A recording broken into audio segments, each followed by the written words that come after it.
Folks, Black Star Network is here. Hold no punches. I'm real revolutionary right now. Black power. Support this man, Black media. He makes sure that our stories are told.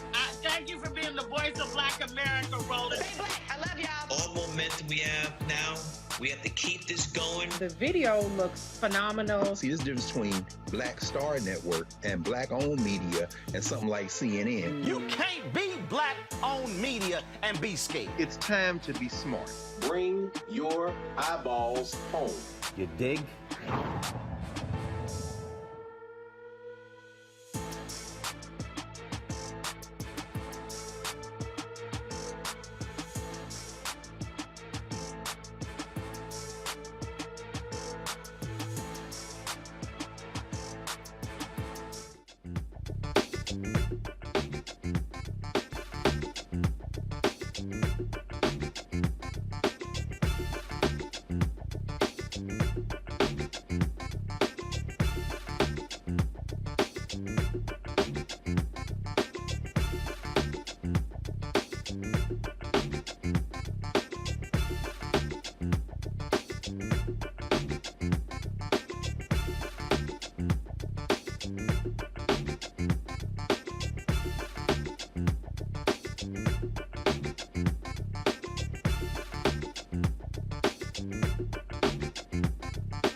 Today is Monday, July 25th, 2022. Coming up on Roland Martin Unfiltered, streaming live on the Black Star Network. We are live at the Jackie Robinson Foundation, folks.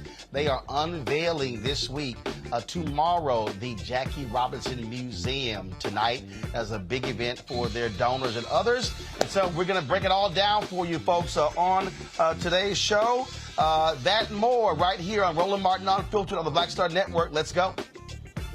He's got it. Whatever the biz, he's on it. Whatever it is, he's got the scoop, the fact, the find. And when it breaks, he's right on time and it's rolling. Best believe he's knowing. Putting it down from sports to news to politics. With entertainment just for kicks, he's rolling. It's on Go Roll Roll, y'all.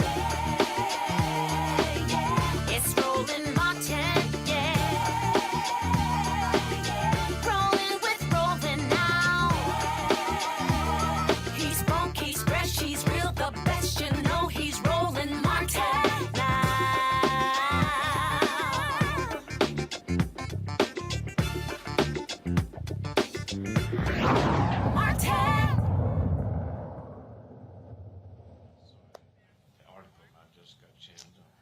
Hey, folks, we are here in New York City for the opening of the Jackie Robinson Museum. This has been something that his family and the foundation, they have been wanting to do for a number of years. Y'all remember we were here for the groundbreaking. We covered that when I was on TV1. COVID hit. It got delayed. But this week, they are opening the museum. It is a fantastic space. Tonight, they have a sneak preview for their donors and board members and invited guests. One of those folks is baseball aficionado, Mr. New York himself, Spike Lee. So he was in the reception. I said, Spike, I'm doing my show live. I said, you want to step back? He said, when? I was like, well, going live now. We can do it now. Let's go. So he up the top. What's up, man? What's up, baby? All good, Doc. It's always good to see you. Indeed, man. Good to see you. Congratulations. You're doing your thing, man. Man, I appreciate it. And like, you're putting your money behind it too. So that's. Do your thing, man. Hey, man, it's going great. So we were sitting here talking, and so Spike said, he said, so you can be the ribbon cutting tomorrow. I'm like, yeah, we covered it live. Yeah, you here. And then we'll be live tomorrow night from the gala. The gala. We'll be live from the block party on Wednesday. Woo. That's what happens when you own. You don't have to ask anybody for permission, which you know very well.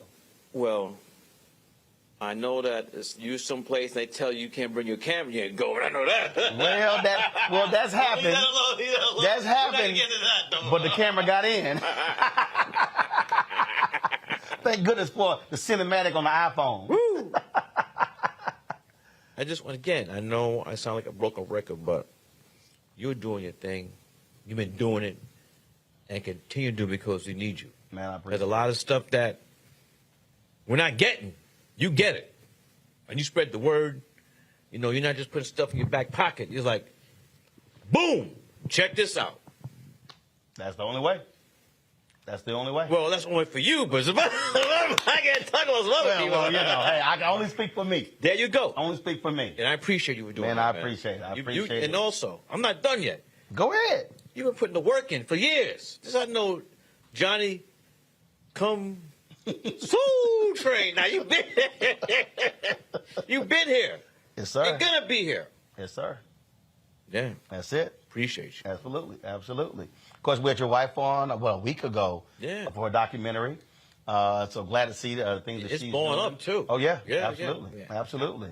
Of course, and I was last year in New York for your Kaepernick documentary. I appreciate calling me, including me on that. You were laying down the knowledge, wisdom, some science to back that up. You know, you asked me a question, I'm going to answer it. They may not like the answer. That's why I need you in this. I need you in this. Well, that was it there. Man, let's talk about number 42. This brother here. Mm-hmm. So I was talking to a couple of my guys before. So they have a statue out there of him in his football uniform. Mm-hmm. And so Anthony, UCLA. He goes, who's that? I'm like, dude, Jackie Robinson. I said, baseball was his weakest sport. He was a greater football player, track player than he was baseball. Yeah. That's how bad this brother was. Bad brother. bad brother. And people, a lot of people, not a lot of people, we still don't fully understand. Jackie, along with Branch Rickey, changed America. And people understand that Jackie was 53 years old when he died. Yep. I mean, if you see him his hair. I'm 53. You're good. But no, but to your point. Yeah. His hair was white as snow. And those years where he made that deal with Branch Rickey that he had to keep it in, no matter how many times they spiked him, no pun intended, through his head, the insults, the death threats, and when you have to keep that in. Doc, that's it. But think about it. He sacrificed his life because he knew the first time it was over. He knew. The first time he retaliated, that would have been it. And the thing that people don't understand, and I really wish TNT would reissue the movie. Andre Braugher played him in the court martial of Jackie Robinson. Mm-hmm. I cannot find that thing on DVD. Maybe there's a VHS copy. Mm-hmm. And what people don't understand, Jackie Robinson didn't take no stuff off of people. This was not a weak, meek brother. And that was before Rosa Parks. It was in Texas. Yeah. They said, we're going to court martial you. He said, let's go to trial. And he risked getting a dishonorable discharge because he said, no, I'm not. He said, I'm not sitting in the back of the bus. He said, not wearing this uniform. And so you take that defiance and what he did in baseball to hold that in, because that was not his natural instinct. I read that Rachel said that when Jackie would come home, that blow of steam, he'd get a bucket of golf balls. They were white. And just whack. The biggest kick he can get. But he sacrificed. He was 53. I'm 65. 53. Diabetes. You're 53. I'm 65. Yeah. Diabetes racked his body. All of that. And that's the thing. And I tell people all the time, when we talk about the Kaepernick documentary, I love when all these people were talking about how dare he kneel, and they would bring up black soldiers. I said, y'all clearly didn't read Jackie's book. Mm-hmm. He said in his book, he said, I will not salute that flag and stand for that song. Yeah. Because of what he had to endure. And this was what was amazing, why his book was called Never Had It Made. He said, because if there is one black person who is not free, none of us are free. Yep, he was a saint. We could say that. Jackie's a saint. And so, people in Brooklyn, the People's Republic of Brooklyn, New York, we have so much love. Jackie played for the Brooklyn Dodgers. Then you got Campanella, Don Newcomb, Joe Black, Jim Good. Well, see, I want to pick up on that because I've talked about this in many of my speeches. We rightfully celebrate Jackie Robinson. Mm. But I keep trying to explain to people, it was only called the major leagues because white folks had the money. Right. The major league talent was in the Negro leagues. My daughter's named after Satchel Paige. Really? Yeah, her name is Satchel. Okay. That's where the talent was. But here's another thing, though, is that, and there's a lot of correlation between Joe Louis. When Joe Louis was fighting, black folks were on that radio. And the same thing with Jackie. Even if you weren't a Brooklyn Dodger fan, they would listen to the game and they would say, how did Jackie do? Right. Because we knew the entire race. Can you imagine that? Where the entire race is on your shoulders, and if you don't come through, that's going to put us back 10, 20 years. Right. Just that pressure alone could take years off your life. And for people who don't quite understand, Dr. King talked about this when people would question him about Sidney Poitier and Diane Carroll, and he would say, no. I don't need them at the march because they are serving a purpose for what they're doing on the small screen and the big screen. But also, don't leave for Harry Belafonte. Right. But he was. You didn't include Belafonte. But it was with the criticism, because they would say, well, we see Harry, we see Dick. Why are we seeing them? And he would go, no, hold up. they are serving a purpose in the roles that they're playing, but they also didn't realize the fundraisers they were having at their apartments for the movement. But also, and Jackie was a huge fundraiser for the movement. Listen, though, you can't leave out Paul Newman, James Garner, Peter Lawford. What's my man? Who's the Peter singer? Lawford, Bennett, Tony Bennett, Harry Belafonte said, Marlon Brando. Yep. So it was Harry Belafonte. And Sidney that was bringing the progressive white Hollywood. Right. Diane Carroll was holding fundraisers at her apartments in New York. Yeah. Jackie Robinson, again, if people you haven't read his book, the fundraising that he did for the NAACP. I mean, he traveled around the country, and he didn't hold his tongue because he did not have a lot of good things to say about Roy Wilkins, who ran the NAACP. And again, this was a brother who was willing to criticize black folks, willing to criticize white folks. His whole deal was going after the liberation of black people. But I have to bring this up. He did feel very apologetic for one person to criticize. Paul Robeson. He testified before the Un-American Act, and that. Now, here's what's interesting. I had Della on my show, Della, who runs Foundation, and that came up. And in fact, someone is working on a documentary about that hearing.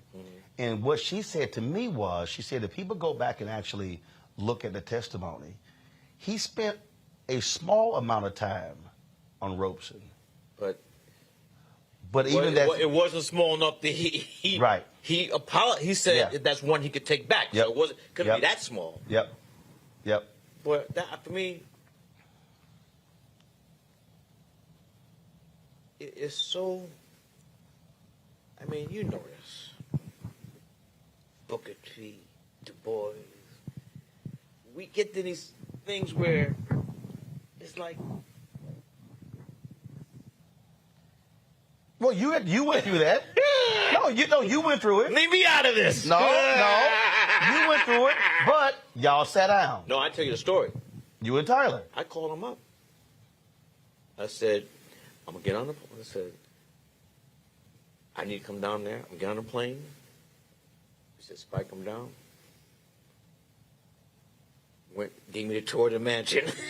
The first one. Not the newest one. Not the newest. And later on, when he named one of the stages for me. Yep. But I saw that it was getting out of hand. It was like Spikes from the north, but I was born in Atlanta. I went to Morehouse. My father went to Morehouse. My grandpa went to Morehouse. My mother and grandmother went to Spelman. So I got Southern roots, you know. But it was great that town. We squashed that. Right. We squashed it. No, he told me. Yeah, it was squashed. But see, that's why when I interviewed Matty Rich. What'd you say? When I interviewed Matty Rich. Yeah. And he was sitting there, and I was like, y'all hadn't talked? And he told me, I was like, and I was glad you answered. Mm-hmm.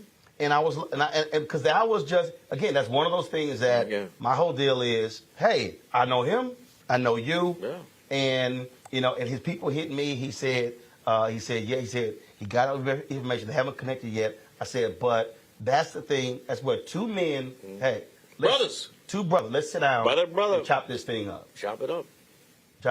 And that's what's important. That's what's important. Yeah. When you think about this museum, and when people come through I think what's going to be so awesome, they're going to realize this man was way more than a baseball player. Chocolate nuts. See, for somebody watching, they're like, what? Like talking about nuts. It's a coffee company. Came out of New York, and Jackie, he was thinking about, he knew he was not going to play baseball forever. And he was like a 28-year-old rookie. So he was seeing beyond. Yep. He knew it was more than. Then he got, what bank did he get involved in? In Harlem. Yeah. Black Bank. Yeah, Black Bank. So he was a visionary.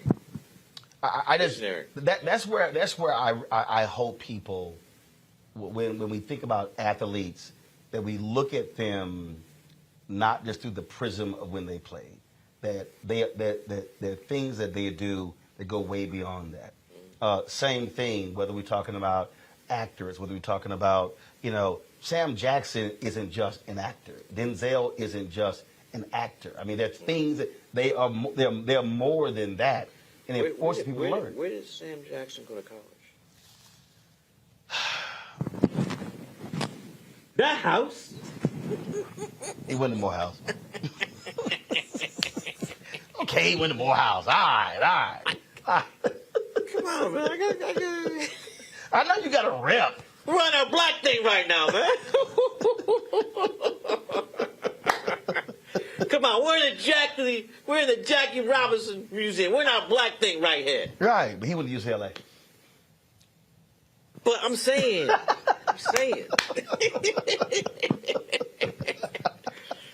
Wait. Was Jackie friends with Dr. Martin Luther King Jr.? Yeah, he was. Where did he go to school? Went to Boston University. Undergrad. The house.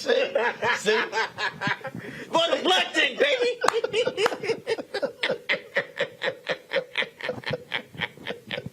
He went to the house. And also, Marty and I, Martin Luther King III, were classmates. Okay. Class 39. And my father was a freshman. Dr. King was a senior. Did they cross paths when he was there? Yeah, everybody knew who he was. Gotcha. I mean, they knew. I'm still trying to figure out the professor who gave him a C in preaching. Hater. I'm trying to figure that one out. Who gave Dr. King a C in preaching? I don't know what they were thinking. What's the now let me tell you something. So when I got my of course, if y'all saw Do the Right Thing, of course Spike was rocking the Jackie Robinson jersey.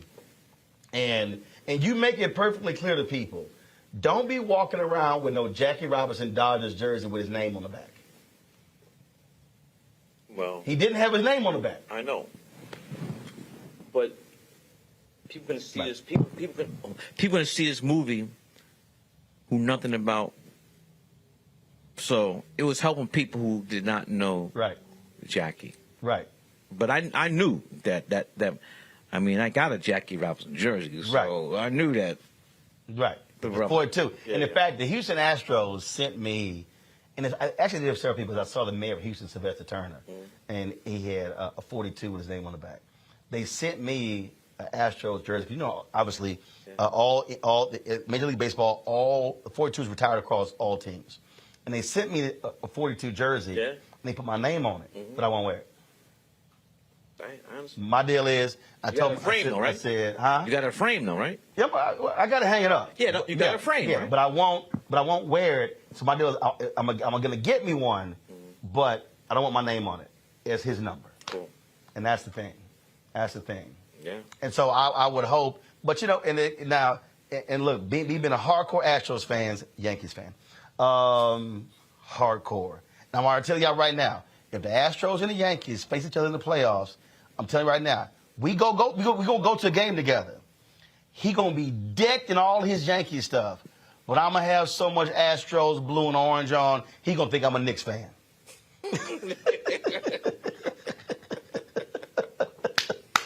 What's with this train that goes in the out? What is that?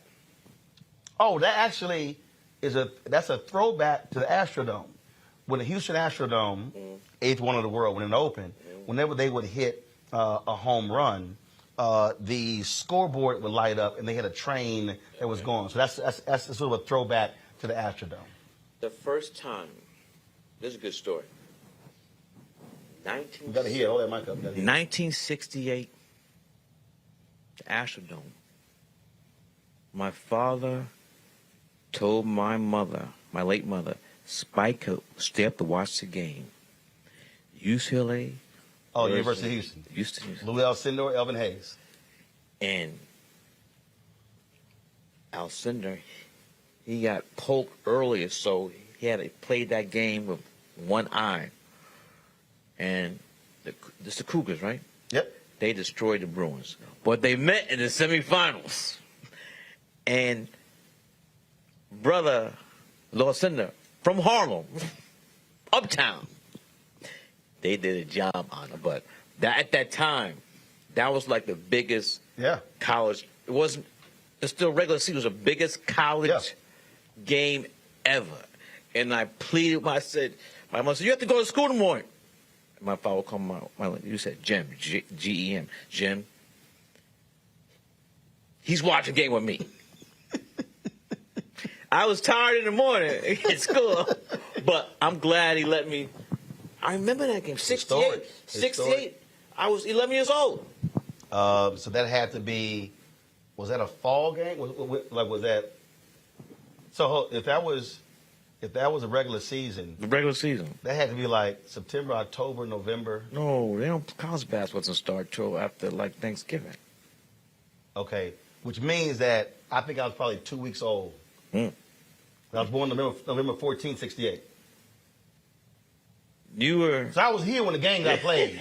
Now, let me see my phone. Let me see the actual date. Let me see the actual date of this game. Here's my phone. Let me see. I remember that game. Let me see when that game was actually played. Let's see. And it had the attendance of that game. That thing was 60,000 people. Well, that's what put in the mind of the NCAA when they decided to go to March Madness in stadiums. Yeah. They harken back to that. Let's see. Yeah, don't UCLA get a bad is versus seat, but you Houston. have to watch the Jumbotron. No, I wasn't even conceived yet. The game was January 20th, 1968. My mom and daddy probably had sex on Valentine's Day. Hey, that's enough. No. I was born November 14th. He's literally 9 months. My brother born November 13th, 67. So both of us say we Valentine's Day babies. And his son was born November 10th. There you go. No, Chris, November 12th. So I'm like, yeah, y'all were having a little fun Valentine's Day too. You always wanted to do a Jackie Robinson movie. I'll tell you the story. First of all, deep respect to our brother Chadwick. So yes, this is great brother. This is nothing to do with him because I was. Yep. He was probably still at Howard. Yep. And my version of Jackie Robinson, I wanted to tell a life story. I did not just want to concentrate on 1947 because I thought that. I still think that he was more. That was more than. Yeah. He had a life before 47. He lived a life after 47. Yeah. I really wanted to show the scope and the depth of the man. And the same reason why Malcolm X. Right. And that's why I got, conflict with the studio. Malcolm, he was evolving. Yep. And you need to show those different phases of his life. You can't do that in 2 hours. Right. And the people dealing with the Jackie Robinson, they don't want to do it, so it didn't happen. Would you still do it today? Or is it time gone past? I don't think it's past. Also, I wanted Denzel to play Jackie. But Denzel said he was too old at the time. Well, see, now he would have to play the older Jackie. Yeah. So you had to find a younger. His son. You had to. John David. He played football at Morehouse. I know. And that would be interesting. Yeah. John David as the. I do want to. I want both of them. But they were in the film together already. Malcolm X. John David is one of those kids at the end that says, is in the classroom. Right. My name is Malcolm X. Really? That was his debut. Wow. Did not know that. Very few people know that. Did not know I would that. love to do something with Denzel and his son, John David. Have you talked about it? No. John David knows about it, but not D. Do I need to call Pauletta? No. That's how I get to Denzel. See, That's the only way. See that's why I always speak to the wives. I speak to the women. I speak to the husband because like Viola, I call Julius. Mm-hmm. See, other cats just like. And how do you get in touch with Samuel Jackson? Oh, I hit Sam, but I met his wife first. Matter of fact, I met his wife and Pauletta first, and they were like, "Oh my God, Roland, we love you." And I was like, "Well, I'm sure appreciate that." And so you got the end. That's right. You never could see. It's like at the Fred Gray interview. I called Fred. I left the message, and his wife. I heard the message. She said, "He said I get all these interviews." She said, "No, you doing that one." She says, "You gonna do that interview, Roland Martin?" And when I went down to Alabama to do it, his wife and the daughter was there watching the interview. I gave him a shout out. I was like, "Y'all make that happen." She's like, "He doing his interview." See, so yeah, I don't ignore the wives. I don't ignore the wives or the husband. I always talk to them. You were just talking about when you mentioned Malcolm X. Yeah. And then I thought about you told me Harry Belafonte when he told you, "Man, why you keep calling Ossie and putting him in movies? You won't never call me." He says, Ozzy can sit one out. And then we made the call for Black Klansman. Woo! How old is Harry? 95. Turned 95 this year. We got to give a love shout out to Rachel. Yeah, sure. 100 last week. Just had a birthday. 100 last week. Looking sprightly out there. Just saw her. Just saw her, absolutely. The Queen. Rachel, my grandmother lived to be 100 years old. Wow. She put me through Morehouse and Spelman. She put me through. No. Yeah. Morehouse and NYU. No, he spoke right. He spoke, Are you trying to say that's a Freudian slip? Probably spent more time at Spelman than at Morehouse. No, that's not true. There's a line. What kind of TV is this? You can say it's my show. It's called Roland Martin Unfiltered. Well, I want to know what your It's called Roland Martin Unfiltered. Okay, there's a line in School Days where Jean-Carl Esposito, who plays Big Red Mighty, and I play the character Half Pint. He says, "Half Pint, you ain't seen no paws." That was me. So don't get it twisted. That was your part. That was me. No parts.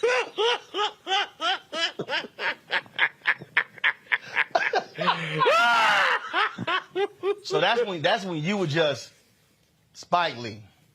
You weren't Spike. Well, my mother gave me that nickname. Really? Yeah. What's your actual name? Shelton Jackson Lee. Shelton Jackson Lee. Yes. But your mama called you Spike. Spike. Where'd it come from? Why? She said I was a tough baby. She said you were a spike in my womb. But those are really some of the best 4 years of my life.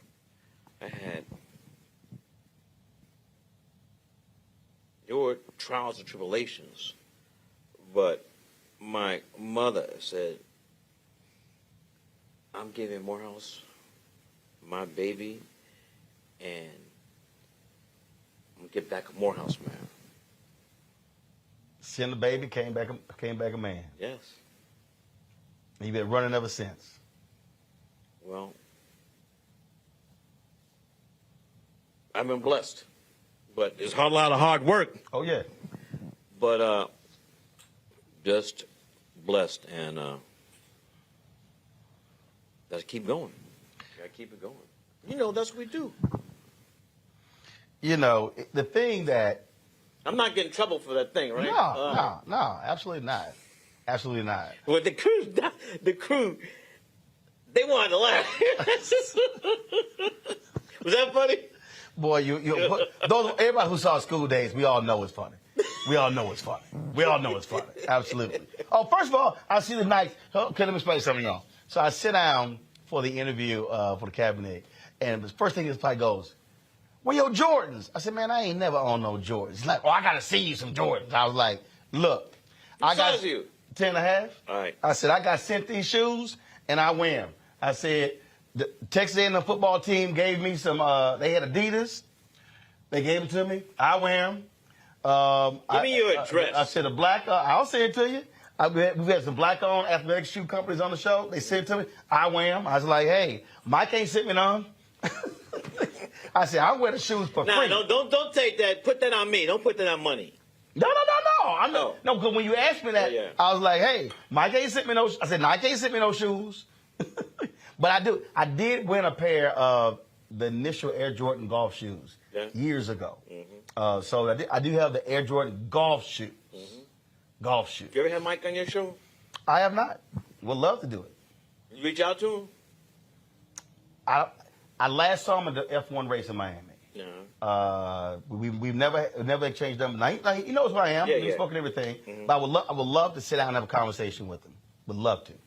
Love to. Now, I know Fred Whitfield was on his team. Now, how's your golf game? Well, I played yesterday, and my man Wendell has the Original T Golf Classic. Yeah. So we had a team, we shot 1 under, but handicap 6.5. Can you hang with money on the golf? Mike is probably better than me, but he played way more than me. Plays every day. That's my point. On his own golf course. Wait a minute, him and Ahmad. Yeah. Him and Ahmad.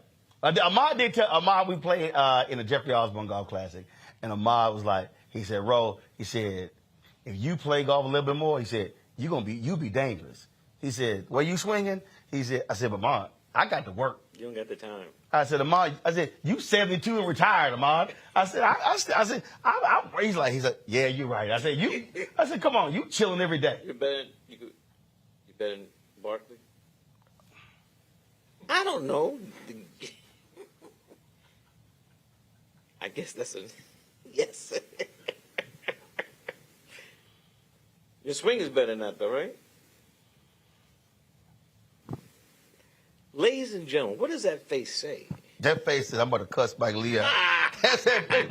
Man, please. Barkley don't want no part. No parts, huh? He don't want no parts of me. I was texting Charles the other day, but Charles don't want no part of me. He don't want no. Trust me. You see my swing, you like, yeah, that ain't Charles' swing.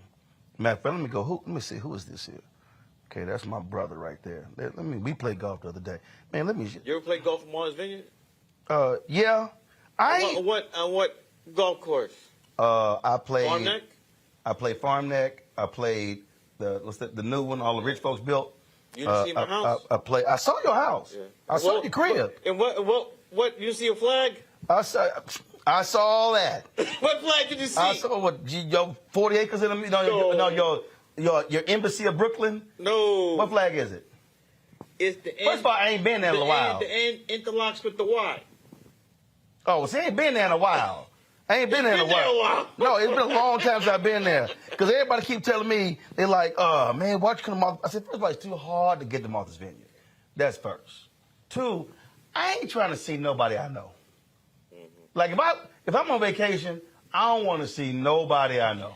Well, you definitely want to go to Martha's Vineyard in August. No. I don't want to go to no fundraisers. I don't want to, don't ask me about no money. I ain't trying to do none of that. So, yeah, it's... So where do you go? Hey, Doc, so again, just so you know, Charles Barkley wishes he had this golf swing. Oh, you left-handed, huh? Barkley wishes he had this golf swing. Good swing. He ain't got that. He ain't got that. It's windy, too, huh? Oh, yeah. Where was that? That was Lansdowne in Virginia. Virginia? Yeah, but I'm a golf the ball. How long you been golfing? Took us my PE at Texas A&M since 1987. One of the best decisions ever made. You needed 4 credit hours of PE. You in class, all the other players. The brother's like, man, I'm going to take basketball, give me an easy grade. I'm like, hell, I've not played basketball. So my brother was here before me. He took golf. I said, I'm going to take golf too. One of the best decisions ever. That's how I connected with Sam. Yeah. Most cats I've connected with, it was through golf. Mm-hmm. It was through golf.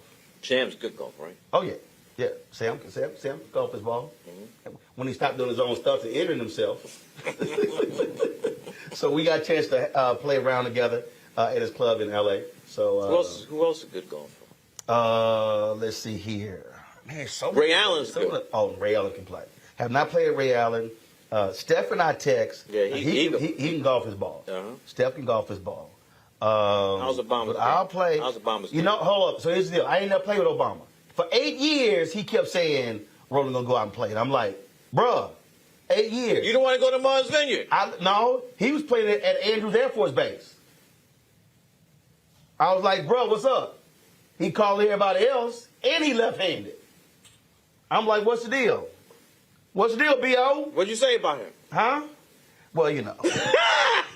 You forgot about that. No, I ain't forget.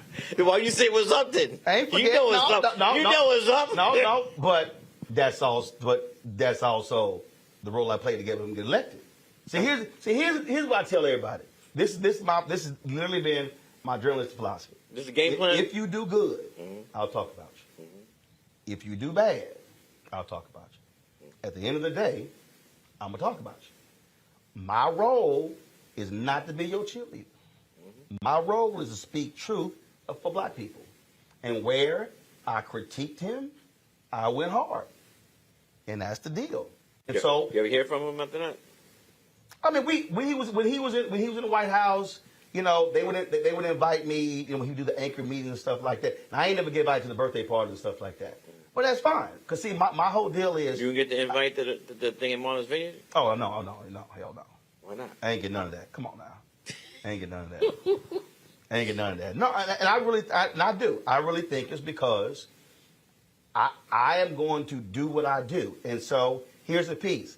If that means I don't get invited and stuff like that, I'm good. The role that I play as a journalist and speaking truth for Black America, it has to be said. And so that means that you're not going to kick it with some folks. And I'm good with that. I'm cool. I mean, other people, they're like, oh, my God, and I'm like, no. I'm like, nobody has to invite me to anything. Nobody has to be, you know, if it's like, oh, so-and-so had a surprise birthday party. Roland, you didn't go? I was like, y'all. I said, I got a great life. I'm good. But when when that light come on and we go live, sometimes I got to hit you. And everything ain't going to be all peaches and cream. And so I hit him a few times. The left and the right? Left, right, with a left coming back. But we talking Mike Tyson here? But not Mike Tyson. Riddick Bowe? I mean, Riddick Bowe? More like Larry Holmes. You know, Larry had a great jab. So, you know, but that was the deal. You know, that was a piece. Things need to be said, and I still stand on it. And my biggest deal is I feel strongly he should have appointed a black woman to the Supreme Court when he picked Merrick Garland. And I was like, and I said, and I went hard on that. And I'm like, sorry. And so people like, yo, man, why'd you go so hard? I mean, look, that's it. I mean, my deal is when you talk about legacy, look, you know, it ain't like you being, you know, Mr. Chill, ain't never gave your opinion on stuff. You know, you got crossed off a whole bunch of lists. Don't even act like this is a foreign conversation. Don't even act like this is a foreign conversation. You right. yeah, absolutely. You know I'm right. Just keep stepping, all right? That's it. That's it.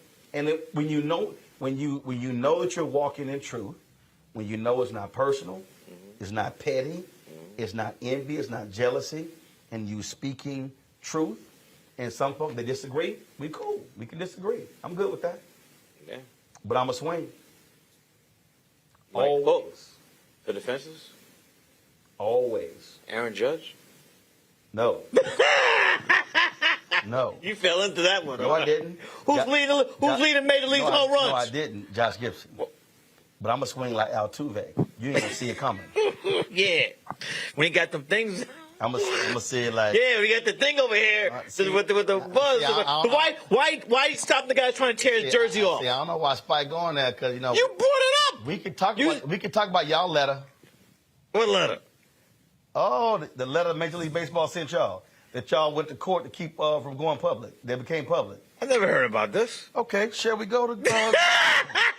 shall we go to Google to discuss? We're going to commercial. We're going to commercial. Spike got to get back to the reception now. See? Ladies and gentlemen, it's time for a break. With that, baby, always good to see you, man. I appreciate it, baby. Thank you, man. I appreciate it. Thank you. We are going to a break. Rolling Martin Unfiltered. live from the Jackie Robinson Foundation for the opening Jackie Robinson Museum. You're on the Black Star Network. Back in a moment. On the next Get Wealthy with me, Deborah Owens, America's Wealth Coach, you see the headlines. All frightening, right? Interest rates are going up. The recession is on the way. The stock market is up and down. But you know what they say. Scared money don't make money. That's why I'm excited on our next Get Wealthy to have a conversation with someone who has written a new book, Fearless Finances, and she's going to share exactly what you need to do to secure your bag regardless of the ups and downs of the economy or the stock market. Oftentimes you can start with as little as $5. That's right here, only on Get Wealthy on Black Star Network. Pull up a chair, take your seat. The Black Tape with me, Dr. Greg Carr, here on the Black Star Network. Every week, we'll take a deeper dive into the world we're living in. Join the conversation only on the Black Star Network. What's up, y'all? I'm Will Packer. Everybody, it's your man, Fred Hammond. Hi, my name is Brescia Webb, and you're watching Roland Martin Unfiltered. Ow. Well, I like a nice filter usually, but we can be unfiltered.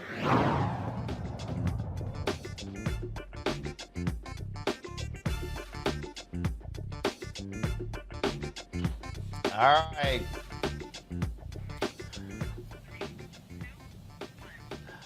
All right, y'all. Welcome back to Roland Martin Unfiltered here at the Jackie Robinson Foundation. That was totally unplanned. Literally, I ran into Spike, and so glad he could spend some time with us to kick off our coverage, opening the Jackie Robinson Museum. Let me bring in my panel right now. Dr. Julian Malveaux, Dean of the College of Ethnic Studies, California State University, Los Angeles. Dr. Amakongo Dibinga, Professorial Lecturer, School of International Service, American University. And Renita Shannon, she is a Georgia State Representative. Glad to have all three of y'all here.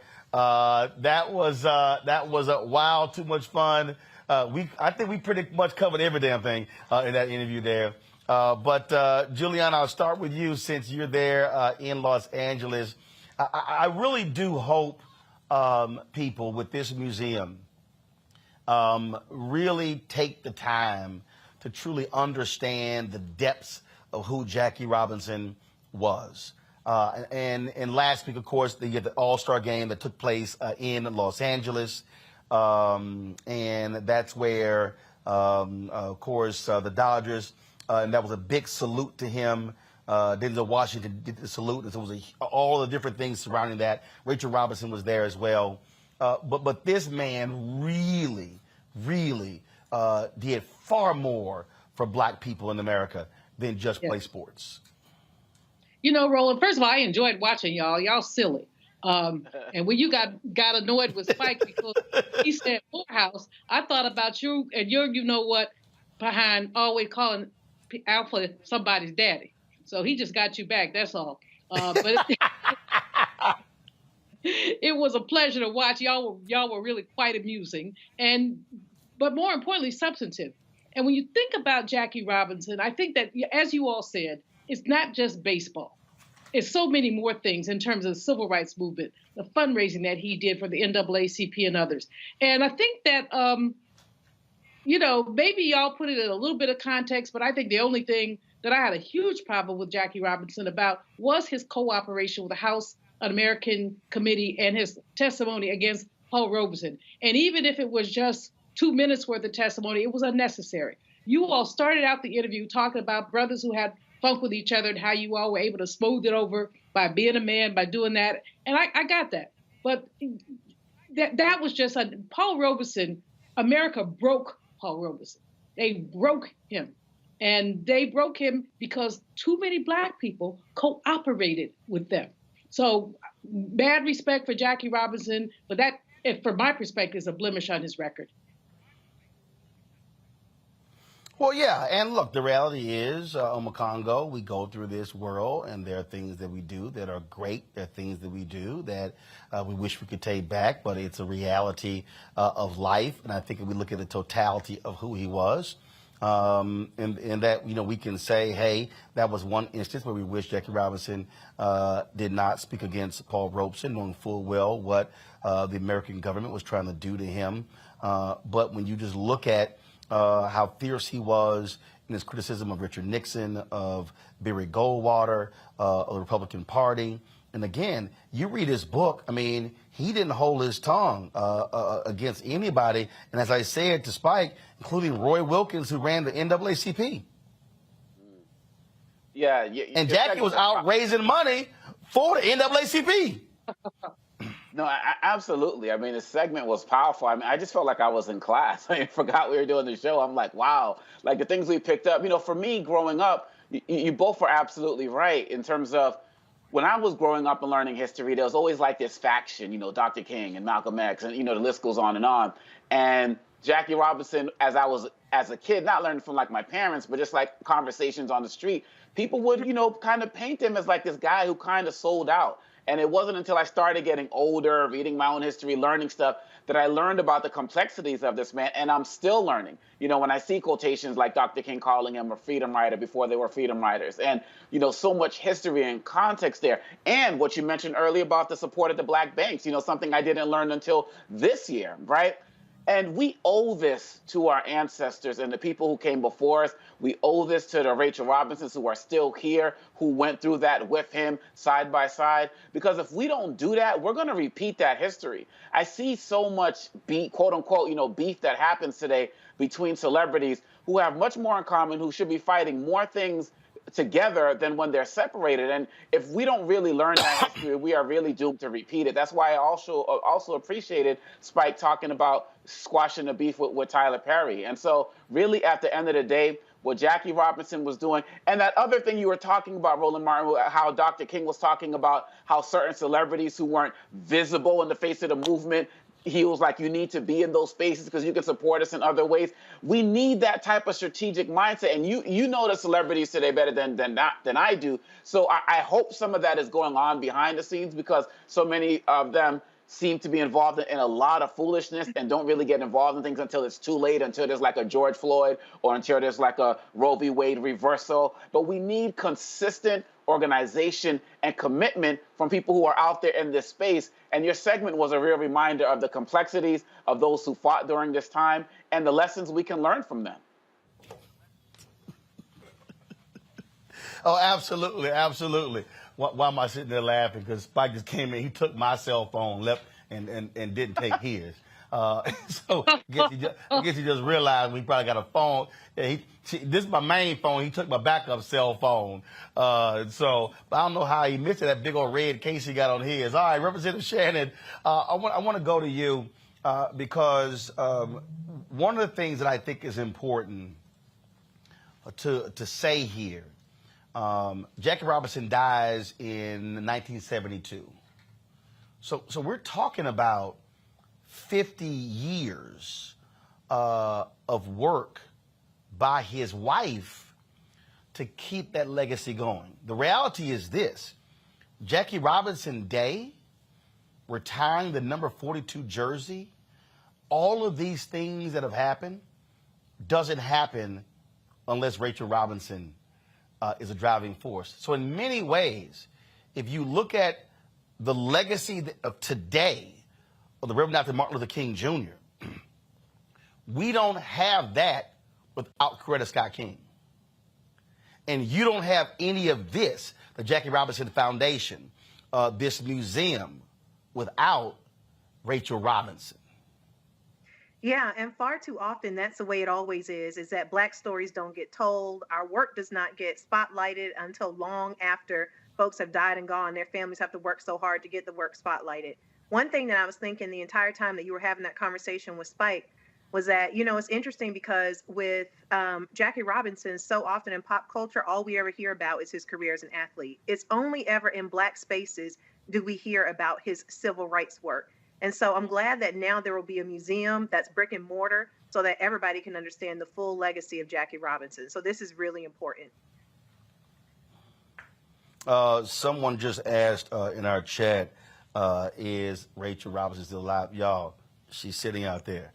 Yes, she turned 100 last week, and so she's there in the wheelchair in her white suit, and so she is still with us, still on the front lines. In fact, they were telling this used to be her office before she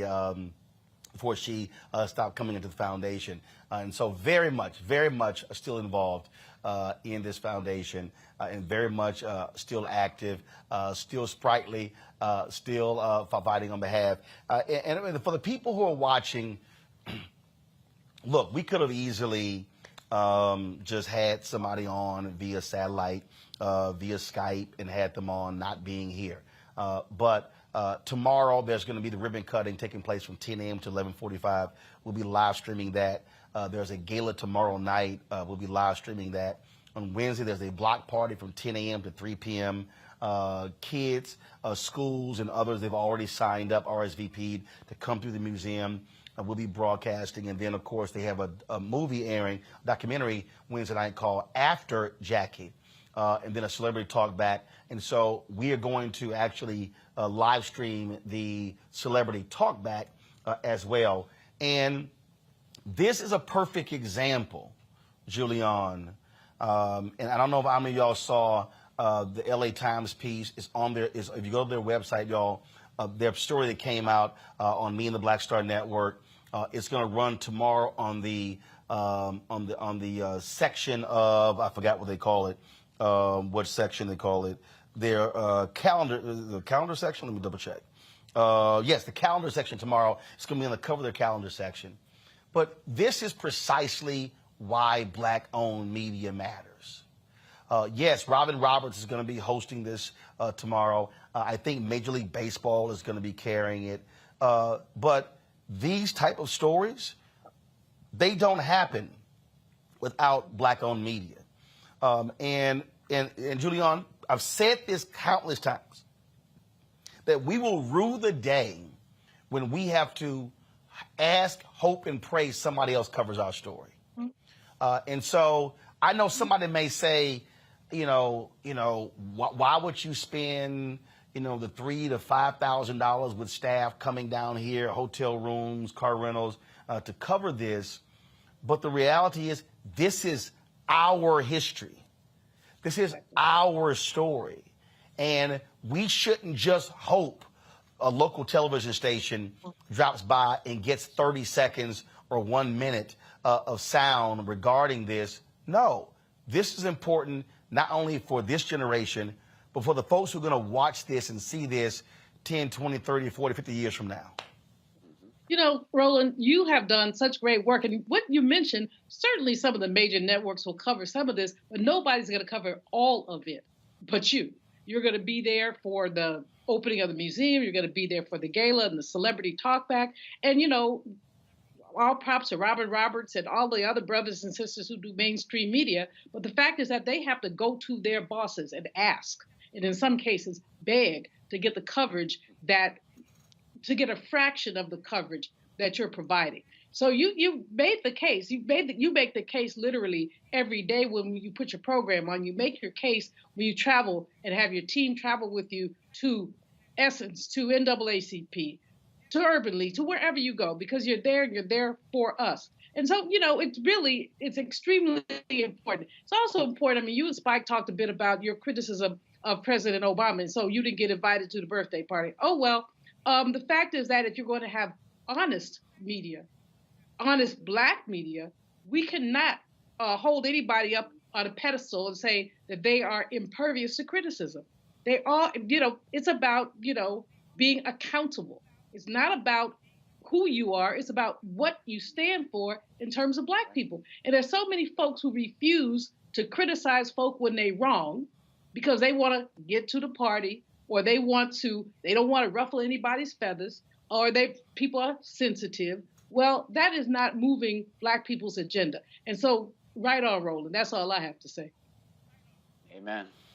And look, Congo, look, I got no problem saying it. When President Obama's book came out, we weren't on the list to interview him.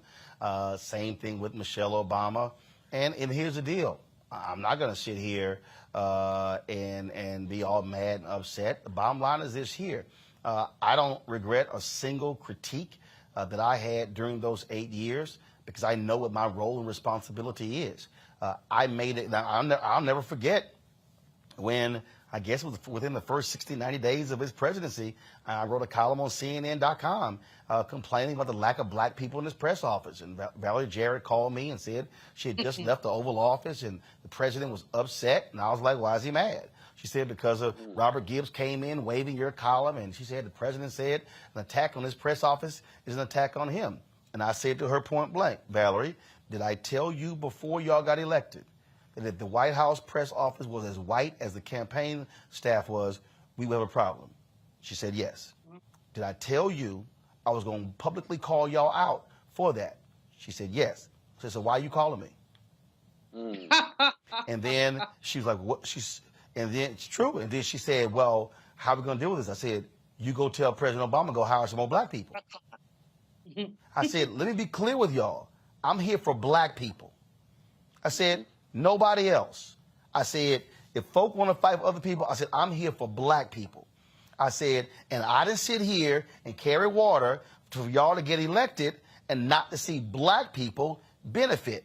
So when, you know, in 2014, when an article came out of Wall Street Journal saying $23.09 billion in small business loans went out to black people, went out to folks in America, and only black Americans only got $385 million, I immediately called the White House, jammed them up for 90 days, and pressed them hard on that. And so that's the point. I know what my role and responsibility is. Look, it's civil rights organizations mad as hell because I said something. Guess what? Get over it. This is what we are supposed to do. We are not here to be cheerleaders. We're here to be chronicles of what happened, but this is what happens. I just said Jackie Robinson was raising money for the NAACP and was critical of Roy Wilkins, who ran the NAACP. If black people who are in leadership are so sensitive to criticism from other black people, and yes, President Obama was. He hated black criticism. Well, guess what? If you got criticized by Republicans and you still sat down with him, well, damn it, you can suck it up and take mine. Yeah, look, at the end of the day, it's really about if you really love somebody, you really want them to succeed, you don't do so by giving them a blind pass, like so many people are doing with Donald Trump. Just let him do whatever he wants because we love our president or whatever. You show your love by holding them accountable, by challenging them every single day to be their best. And really, at the end of the day, they say, stay ready so you don't have to get ready. You got to continue to roll with the people that brought you to the dance. And at the end of the day, when it comes down to the black community, our leadership needs to be held accountable by us first. And they need to listen to us first. Because 9 times out of 10, we're usually right about the critiques that we're doing. And one of the reasons why the critiques that you give, Roland, should be respected more is because you're doing it out of love for the black community. I remember one time when you were on CNN and I was doing some eye reporting for CNN, and you said something about Kobe Bryant. I think he got in trouble over something that he said that was considered homophobic or something. And you said something about it. No. It was no. Kobe Bryant made it. It was in discussion. It was in discussion about Kaepernick. Okay. And I think Jim Brown as well. And Kobe made some comments, and in an article in GQ, I lit him up. And I remember I was in Boston about to get on a plane. And, no, that's where I was going. That's where I was going. Because I saw you in the airport, and your phone rang, and you said, hold on, it's Kobe Bryant. And then y'all went into a corner, and y'all were going at it, like right before you got on the plane. And I just never forgot that story. And I was like, wow, this brother will take it to anybody.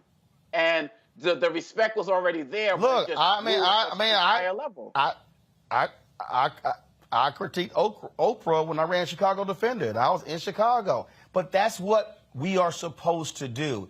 I just think, Representative Shannon, what is required of black leadership is, hey, folk will give you a fair shot.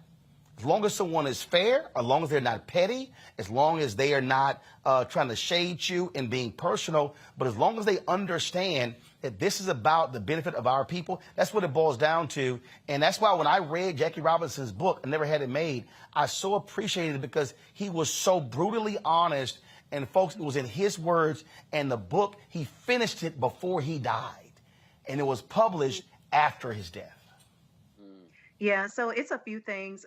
As an elected official, I understand folks feeling like they're getting it from all sides, what you mentioned before about President Obama. But the thing is that they should be grateful for any information that comes from you, Roland, because your show and your commentary really reflects what Black folks are thinking and feeling on the ground. So in my mind, that is a cheat sheet. If you have gotten so busy working that you don't have time to understand what's going on the ground, they should be thankful to get that from you. And like another panelist said, there's just too much of folks forgetting where, who brought them to the dance. They get where they want to go and then they forget who got them there.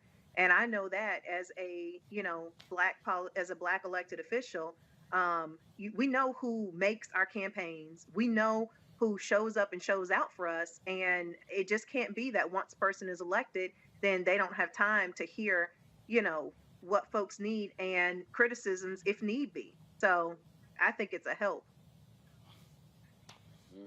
Hey, it was what we do. Folks, got to go to a break. When we come back, we're going to talk to a young man who saved several lives by jumping into the waters as folks were drowning. It is an unbelievable story, and he will join us next right here on Roland Martin Unfiltered on the Black Star Network, broadcasting live from the Jackie Robinson Foundation, where they are opening tomorrow the Jackie Robinson Museum right here in New York City. We'll be right back.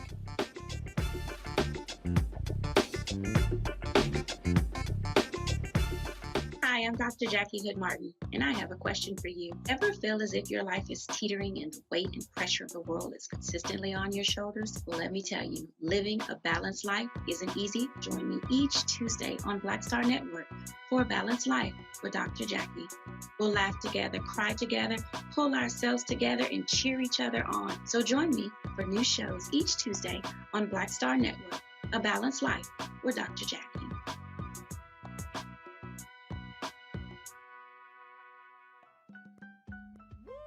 We're all impacted by the culture, whether we know it or not. From politics to music and entertainment, it's a huge part of our lives, and we're going to talk about it every day right here on The Culture with me, Faraji Muhammad, only on the Black Star Network. What's going on? This is Tobias Trevelyan. Hey, I'm Amber Stevens-West. Yo, what up, y'all? This is Jay Ellis, and you're watching Roland Martin Unfiltered.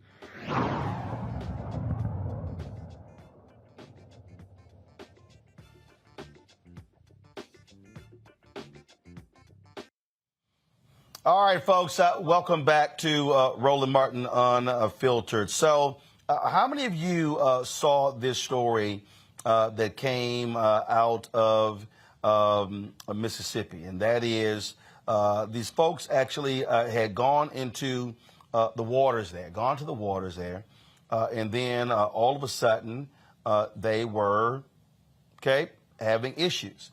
And so this young man actually sees it, jumps into action, and saves them.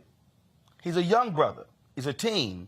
He saved 3 young girls as well as a police officer. Yes. Folks, joining me right now on Roland Martin Unfiltered is that brother, Corian Evans, joining us from Pascagoula, Mississippi. Corian, glad to have you on the show. How you doing, brother? I'm doing good. Glad to be here. So take us through what happened. Were you just walking along, riding a bike, and you saw these folks struggling in the water? What happened? Yes, sir. It was actually after a party.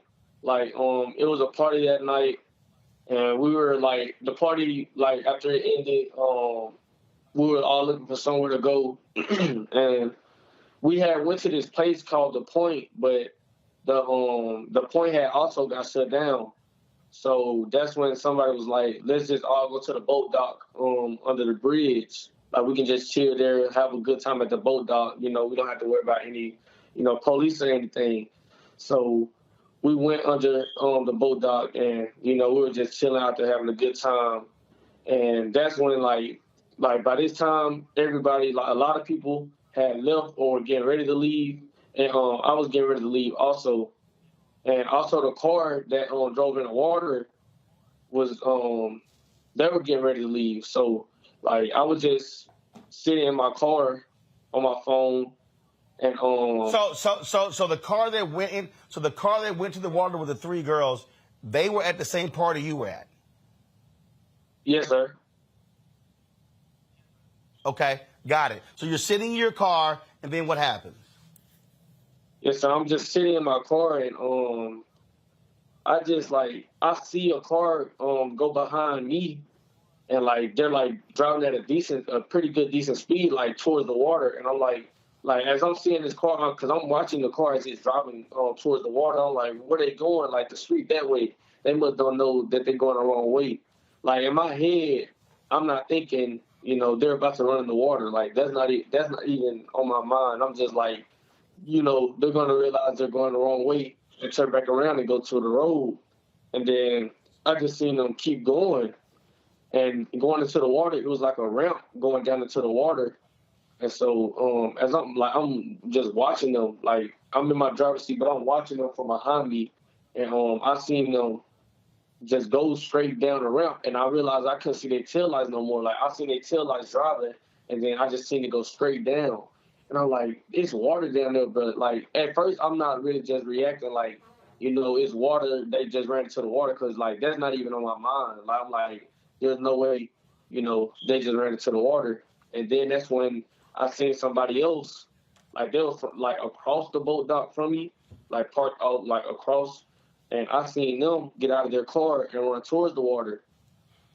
That's when I got out of my driver's seat, got out of my car, and I took out running towards the water. And like as I'm getting close to the water, I'm hearing people saying, help us, help, just screaming help as I'm getting closer. And when I finally got close enough to see what was going on, that's when I seen the car in the water, and I seen the 3 girls outside of the car saying help. And that's when I just ran. I ran on the side of the boat dock, up the side of it, and I took my shirt off and threw my shoes off, took my phone out of my pocket, threw my phone down, and I just jumped in the water. And then the first I had to grab the girl that was closest to me, like from me coming to the shore, because she had tried to swim a little bit out. First I went to help her. I had to get her and bring her back to the shore. But out there, like, it was one girl tried to swim away from the car, and it was the 2 other girls were like, they were still like close to the car, but the car was like underwater. You could still see the lights, but the whole car was like basically sunk under the water. And they were still by the car, and one of them was like panicking, like one of them was panicking bad. And so after I took her, it was somebody that showed. I just kind of, when I felt my feet hit the ground, that's when I like kind of pushed her forward, because I'm like, she can walk from here, because I feel my feet hit the ground. And that's when I turned around to swim back, and then I seen one of the girls panicking in the water.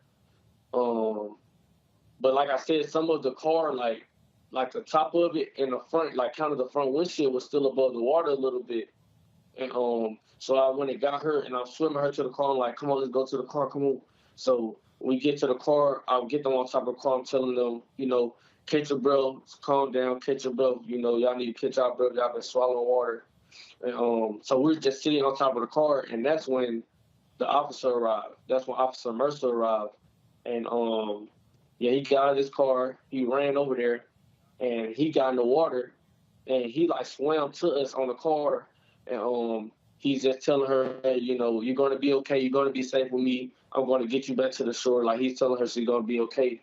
And she got like directly on his back, which wasn't really the right thing to do, because when somebody is on like directly on your back and you're trying to swim, you're not gonna be able to swim. You're just gonna they're gonna take you under, because you can't even, you're not as flexible as you would be if you're just swimming.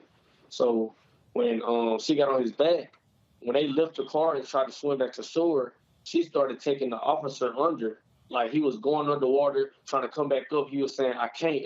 Like he kept saying, I can't. But he was still trying to swim. And when I seen that, that's when I got off the car, and I had to go and help her and the officer. Like I was behind them, trying to keep them above water, and also push them forward at the same time while keeping them above water. And as we got closer to the shore, I mainly started focusing on the girl because she couldn't swim and she was still panicking. Like my main focus wasn't getting the officer back to shore at this point. My main focus at this time where I'm trying to get her back is just get her back to the shore because I'm knowing the officer can swim or he'll be able to make it back himself. So once again, I had felt myself when I got her close enough and felt my feet hit the ground. I pushed her to somebody, gave her to somebody at the shore, and when I turned around, I seen the police officer he's really in the water drowning, he's going underwater drowning. He can't swim, he swallowed a lot of water. His body was exhausted, and he just couldn't swim anymore. So that's when I had to leave again, and I had to go and grab the officer and pull him back into the shore. And I pulled him back in to the shore, and I gave him to somebody. And the last girl on top of the car, she was the one that she knew how to keep herself above water, and she also knew how to doggy paddle a little bit, but she couldn't swim. But luckily, she knew how to keep herself above the water, keep herself from going under.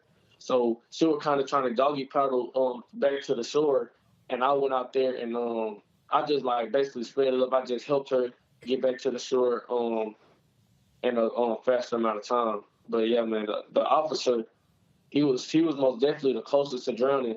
When I got her back to the shore, and he got back, he could barely stand up. He was throwing up a lot. Yeah, it was crazy. Wow, that is an unbelievable story right there. And how long have you been swimming? I've been swimming since I was about 3 years old because my grandma always had a pool in her backyard. Man, that is an incredible story. You are indeed a real life superhero for that. What has your life been like since this happened? Yeah, after it happened, and just my local city news posted it, the next 2 or 3 days, news channels from all across the nation was posting me. Good Morning America, the Washington Post. When I seen all of those posting me, that was kind of just unbelievable because those are shows, and I mean Good Morning America is a show I used to, see my mom watching in the morning. Washington Post, CNN, I mean, not CNN, NBC, those are all things I have seen on TV. So just seeing me on TV and seeing them post and, telling me, sending me messages, yeah, my life has been crazy. And everywhere I go in public, people are, in my city, people are asking me, are you the hero? Are you the one who saved them girls? Everywhere I go. So that's what my life been like everywhere. Well, that is absolutely amazing, brother. We are glad that you were there to do what you did. And certainly, I'm sure those 3 girls and that police officer are thankful that you've been swimming since you were 3 years old. Yes, sir. Thank you so very much for joining us, Corian. I'm quite sure, first of all, are you part of your school swim team? No, sir, I'm not. Well, look, I'm sure maybe there's some future in you in aquatics. And so, again, congratulations. Thank you very much for being a real-life superhero. And good luck in your future, young brother. Yes, sir. Thank you. God bless. I appreciate it. Representative Shannon, I'm going to go to you. Look, the value of teaching our folks the importance of swimming, you see it right there. If he wasn't able to swim, that could be 4 dead folks, those 3 girls and that police officer.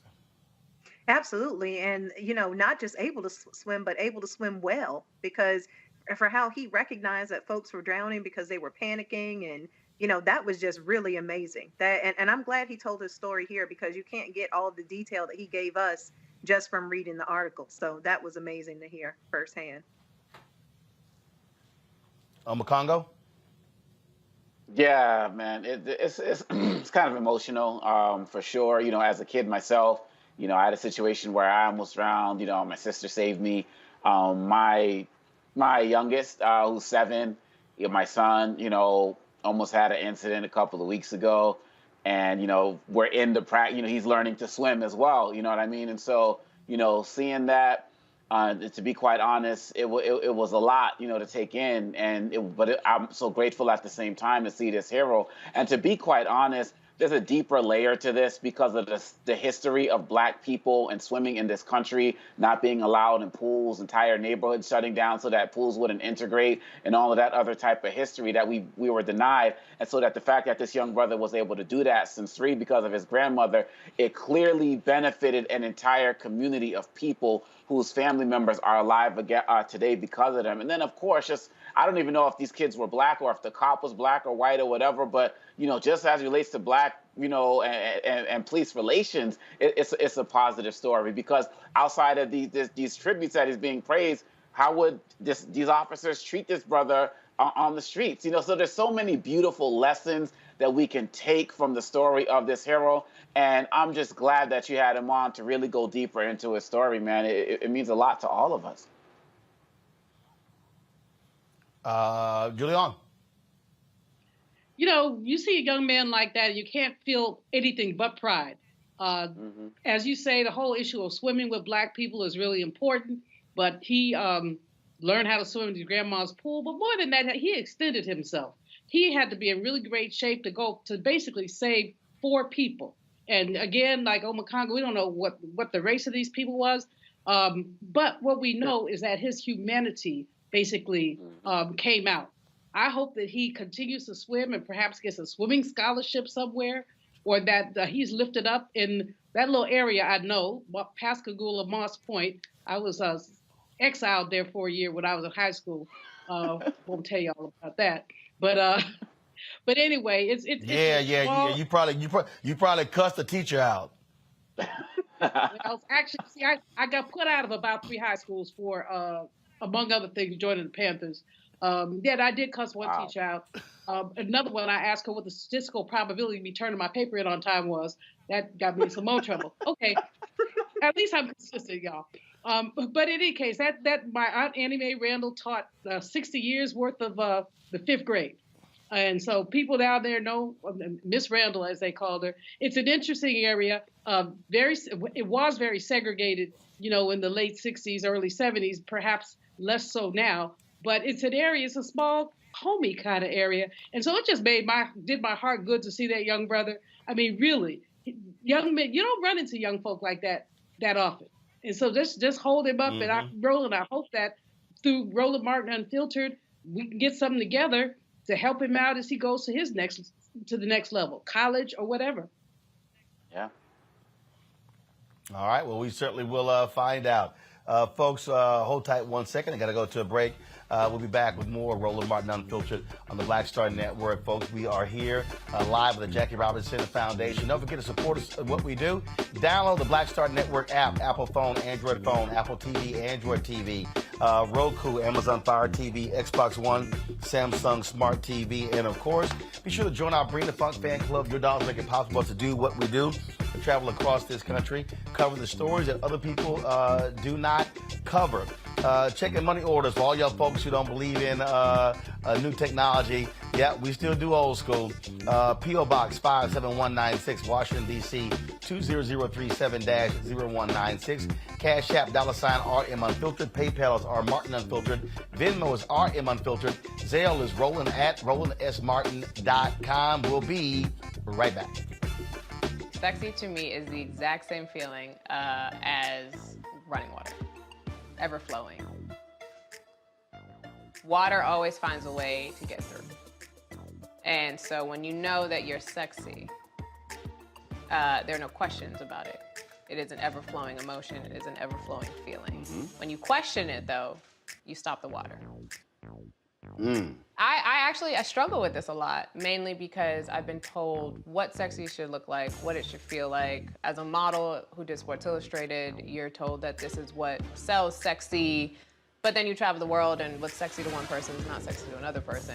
I'm more of a mindfuck kind of person. How can you stimulate the brain? Mm-hmm. To me, that's sexy.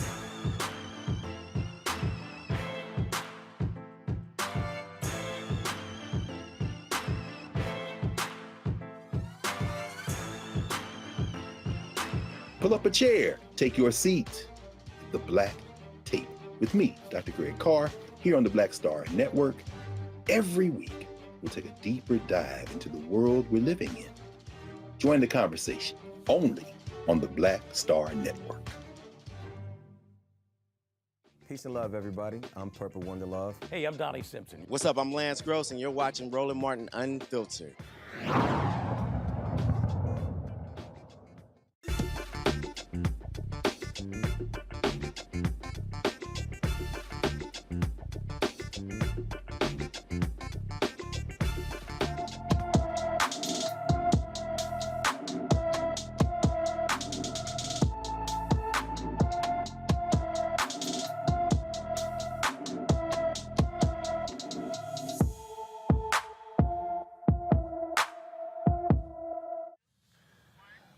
Paris Godby has been missing from Memphis, Tennessee since March 2nd. The 16-year-old is 5 feet 6 inches tall, weighs 175 pounds, with black hair and brown eyes. Anyone with information about Paris Godby should call the Memphis, Tennessee Police Department at 901-545-2677, 901-545-2677. And some sad news, folks, about one of the black and missing folks we reported on last week.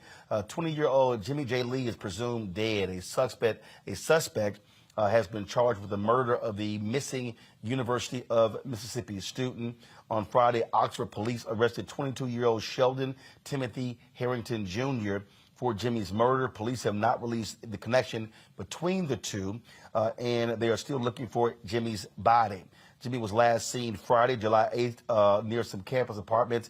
His car was found the same day he went missing, about 2.5 miles off campus. Jimmy was last seen wearing a silver robe or house coat, a gold sleeping cap, and gray slippers. Anyone with information with regards to Jimmy J. Lee should call the Oxford Police Department at 662-232-2400, 662-232-2400. Folks, as I told you, we're here in New York City for the grand opening of the Jackie Robinson Museum. We covered the groundbreaking several years ago. COVID delayed things in a significant way, but now they are opening it. Tonight, there's a private reception for supporters of the foundation as well as donors. And tomorrow morning will be the groundbreaking, the ribbon cutting, and the opening of the Jackie Robinson Museum. But the work of the Jackie Robinson Museum really comes out of the Jackie Robinson Foundation. And Rachel Robinson worked to create these Jackie Robinson Scholars. My next guest was one of those scholars, and she now is gone from that to actually being in baseball. No, she doesn't play, but she is the CEO of the Los Angeles Dodgers Foundation, Nicole Whiteman. How you doing? I'm doing great, Roland. Thank you so much for having me on. So let's talk about that. I've addressed the scholars in the past, but for the folks who don't know about the Jackie Robinson Scholars, tell them about it. Yeah, so the Jackie Robinson Foundation was founded by my hero, Rachel Robinson, to perpetuate the legacy of her husband, Jackie, to really show people who he was as a man on the field and off the field, and to really give education, scholarships, and professional development and networking to minority students across the country who just literally had financial need and really needed that additional assistance to make it through life. And so your class, how large was the class?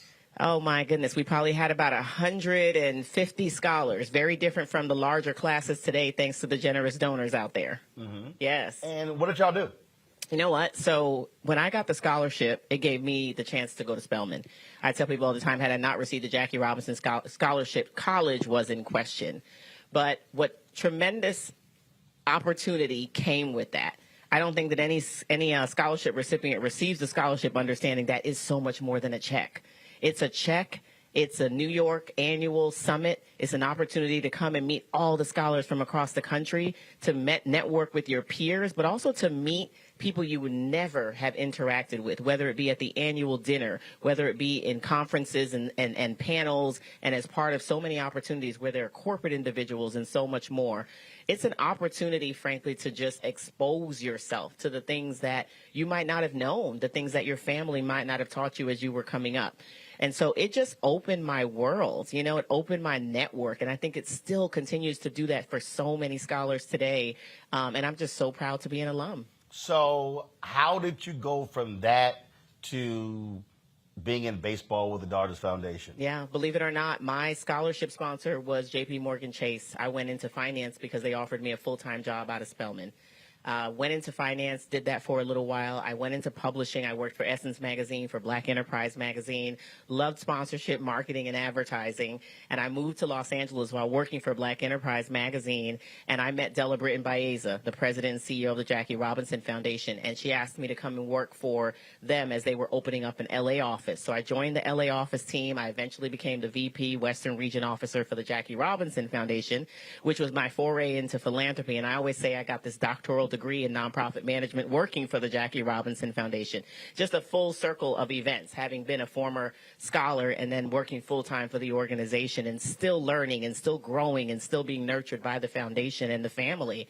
And eventually, I had gone to work for some local nonprofits in L.A., LA's Promise, a school reform organization, and College Summit.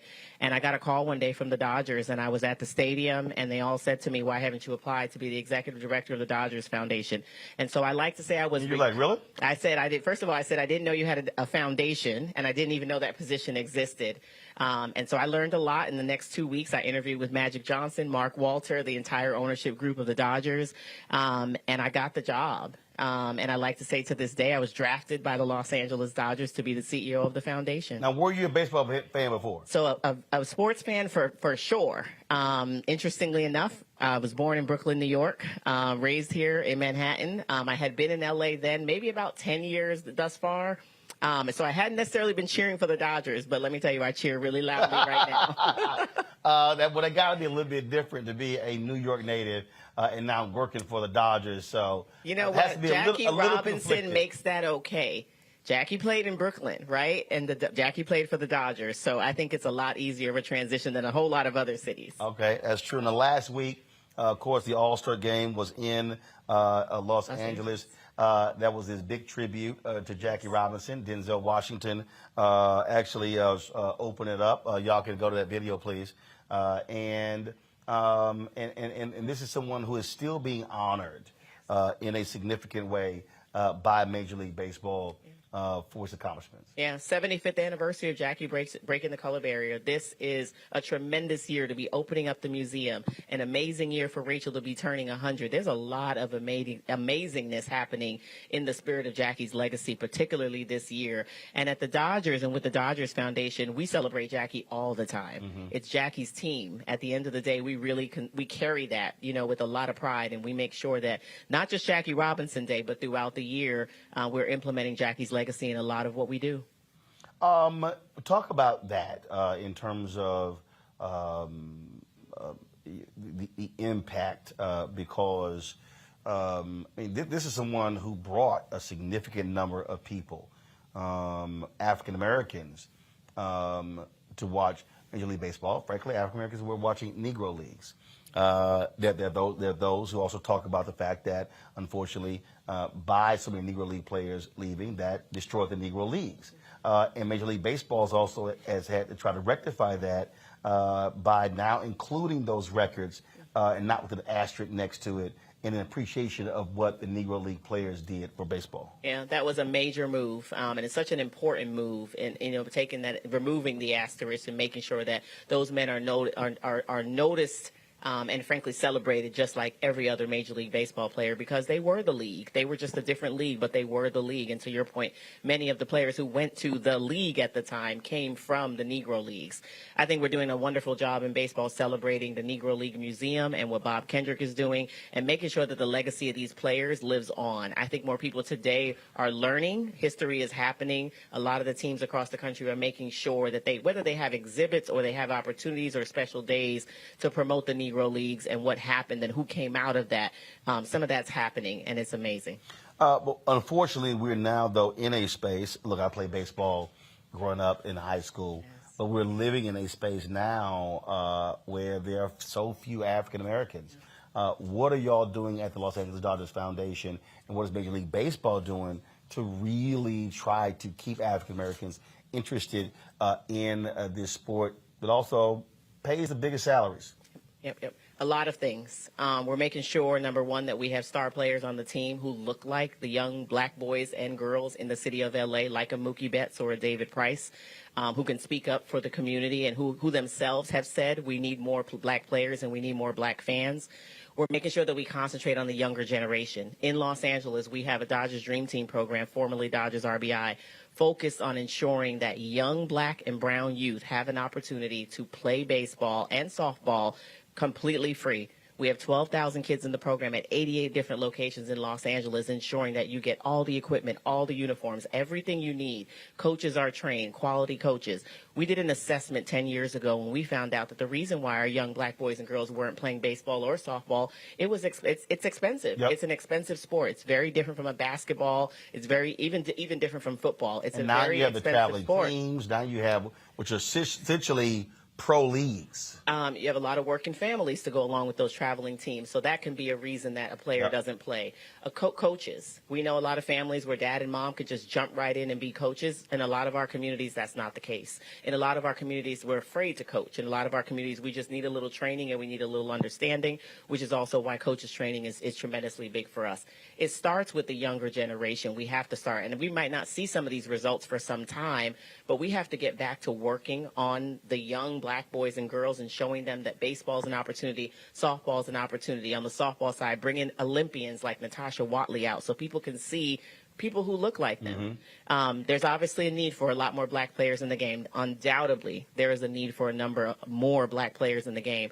I think it's happening in a lot of the farm systems. I think it's happening beneath what you see right now, and we're not seeing the results immediately. But I know that in Los Angeles, we have some specific efforts. I'm proud to say our club hired a vice president of diversity, equity, and inclusion. Last year, for the first time in our history, Courtney Moore is doing a fabulous job in making sure that, first of all, on the field, it looks, like there is an increase, but also within the office that people can see that there are front office jobs for black men and women, and there are people in those roles like myself doing it, and you can too. Well, that is absolutely awesome. And it is always, first of all, I'm just so excited that this museum will be here for people to actually come here and learn about Jackie Robinson far beyond even his playing time with the Dodgers. Yes. He was much larger than that. Yes, so big. I mean, my biggest sort of sad moment is that it's in New York and that I will have to take a few trips to come back here, and it's not in L.A., but I can't wait to tell everybody to come and see it because it's phenomenal. And to watch Rachel Robinson at 100 years old, just a few weeks after her 100th birthday, experience the reveal of this museum is just so special. Yeah, but see what that now means, though. That means that they're going to have a traveling exhibit. Yes, traveling exhibits, virtual access. We all know about virtual with this pandemic. Yeah, we do. Absolutely. Yes. Nicole, we certainly appreciate it. Thank good luck you. With the foundation. And maybe I'll give you a call when my Astros come to town. And I'll swing by Dodger Stadium. Don't call me when the Astros like I told Spike Lee, I will be in all of my splendor. Oh, gosh. Guaranteed. I love Guaranteed. All right, I appreciate it. Thank you. George Lopez is a huge Dodgers fan. But let me switch phones because let me just show y'all this. I'm going to end on this, y'all. Where's my other phone? So I played in Georgia's golf tournament. Okay. And this was after the World Series. And George and we always have this shoe contest. And so I had ordered some customized Astro shoes. And I said, you know what? That's not enough. And so then I took it further, and I think I got, I got the rainbow jersey. I said, well, that's not enough. Then because I'm born and raised in Houston. And so then I went on eBay and I found the orange pinstripes for the old uniforms. And I said, you know what? That's not enough. Then I saw, I got the golf bag. Then I said, you know what? That's really not enough. Then I said, let me get I saw Dwight Howard had on this. Oops, my bad. I don't know y'all switched to I unplugged the phone. Dwight Howard had on this. Houston had that foam hat. Yes. But you can only buy it in the stadium. So I called a brother who was one of the minority owners. I said, you just send me that hat. So y'all go show it again. So when I showed up, you'll see it here. When I showed up, goodness. I had Astros car flags on my car. And so you might see here, I had these eel boots that were cognac, which looked good with orange. Then I had this large Texas belt buckle right there, and that's how I rolled up to the tournament. We are not in LA. We are not letting you in Dodger Stadium with this. And Puig was in my group. Absolutely not. Security would probably ask you to leave. Puig was in my group, and I actually had these Titleist Pro V1s my goodness. with Houston Astros world champions on them. And look, no, I went all out. You understand? Y'all can show this too. Look at the socks. Yeah, I had the socks too. Yeah, I had the socks too. So yeah. Wow. Now, and last year, y'all come back. Last year. My heart is hurting. Oh no! Last year. Oh So last year, Joe Pesci and I. You'll see Joe and I. And just so you know that's how I rolled to the tournament last year. Don't invite me. What? I see. Look, I'm gonna rep my squad, and then Anthony shot these photos, and I had, of course, they had me with my Uncle Roro on the back. So yeah, I had to look clean. I had to look clean in that jersey right there. So I'm just saying, being an Alpha, I had to have the 06. I see. So I'll be happy to come back to the stadium when we play. We'll be here in New York at the Jackie Robinson Foundation Museum from now on. Oh, come on now. I know Holly Robinson Pete. She's still mad at me because she blocked me on Twitter after we won because her son was a bad boy, I think, and she really wanted RJ to get that ring. Yes. And I was like, sorry, Holly. Yeah. Well, he got a ring in 2020. Yeah, she blocked me for like a year. He'll get another ring, too. Yeah, okay. Yep. Yeah, we're going to get another one, too. All right. I appreciate it. Thanks so much. Thank you so much. Folks, got to go to a quick break. We'll be back. Roland Martin Unfiltered on the Black Star Network, live from the Jackie Robinson Foundation. On the next Get Wealthy with me, Deborah Owens, America's Wealth Coach, you see the headlines. All frightening, right? Interest rates are going up. The recession is on the way. The stock market is up and down. But you know what they say. Scared money, don't make money. That's why I'm excited on our next Get Wealthy to have a conversation with someone who has written a new book, Fearless Finances, and she's going to share exactly what you need to do to secure your bag regardless of the ups and downs of the economy or the stock market. Oftentimes you can start with as little as $5. That's right here, only on Get Wealthy on Black Star Network. Pull up a chair, take your seat. The Black Tape with me, Dr. Greg Carr, here on the Black Star Network.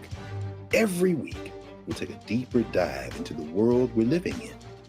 Join the conversation only on the Black Star Network. Hi, I'm Dr. Jackie Hood Martin, and I have a question for you. Ever feel as if your life is teetering and the weight and pressure of the world is consistently on your shoulders? Well, let me tell you, living a balanced life isn't easy. Join me each Tuesday on Black Star Network for a Balanced Life with Dr. Jackie. We'll laugh together, cry together, pull ourselves together, and cheer each other on. So join me for new shows each Tuesday on Black Star Network, A Balanced Life with Dr. Jackie.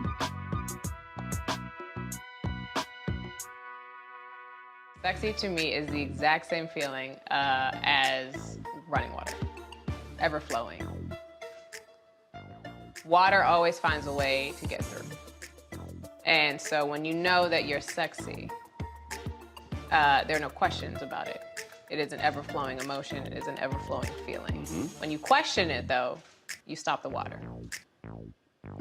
I struggle with this a lot, mainly because I've been told what sexy should look like, what it should feel like. As a model who did Sports Illustrated, you're told that this is what sells sexy, But then you travel the world, and what's sexy to one person is not sexy to another person. I'm more of a mindfuck kind of person. How can you stimulate the brain? To me, that's sexy.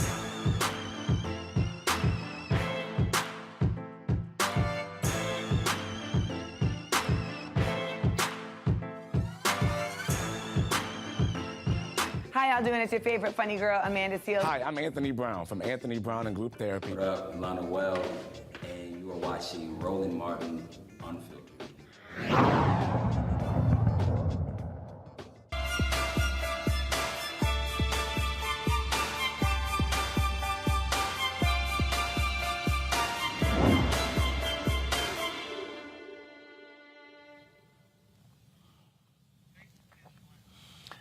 All right, folks, it is hot all across the country. And were you aware that the heat actually puts more stress on your heart? Yo, seriously, I thought it was reversed. Like in the wintertime, that's the case. And so the CDC's foundation, the Live to the Beat campaign, wants to help adults take steps to prevent heart disease as well as strokes, including heat strokes. Joining us right now, Dr. Lisa Waddell, the Chief Medical Officer of the CDC Foundation. She joins me from Atlanta with 8 ways to improve your heart health. Glad to have you here, Lisa. First and foremost, heat stroke. We just saw a former Dallas Cowboys player, Marion Barber, die. Young guy, he died of a heat stroke.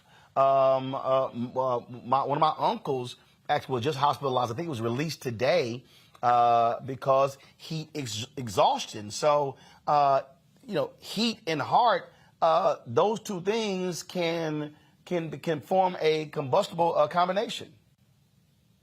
Well, Roland, thank you so much for having me join you today. And you're absolutely right. I mean, we have a significant problem with cardiovascular disease in this country.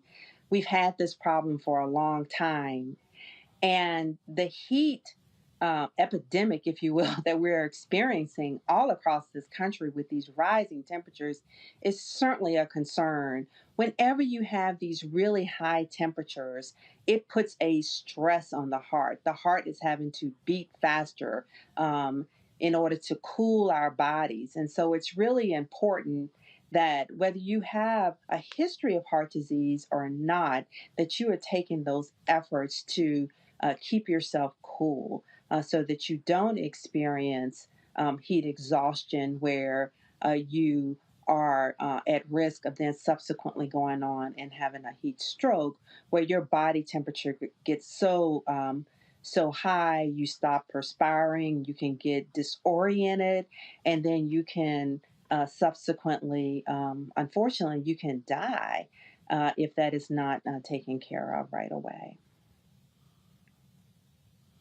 Well, that is, again, it is, you don't think about it because, I mean, we see these stories where they tell people to be very careful when they're shoveling snow because of the risk of heart attacks when that happens. But you don't necessarily think about that when you talk about the heat. That's right. I mean, with cardiovascular disease, your heart is weakened, if you will, right? And so, so any sort of stress and strain, whether it's the shoveling of the snow during the cold, or whether it's the stress of your body trying to cool itself down when it's really hot, those are stressors on a heart that is not as strong. When you've got heart disease or cardiovascular disease, oftentimes your blood vessels may be narrowed. People have other risk factors such as diabetes, and so your blood vessels aren't as elastic. Again, they're narrowed. You may have high cholesterol, and so you've got plaque. And so you may have some evidence of because of the blood pressure having been high, your heart just isn't able to sort of pump as well. And so all of that leads to a weakened heart that isn't able to respond as well, with heat or cold for that matter. And so that's why it's really important that we understand that we have a significant problem with heart disease in this country.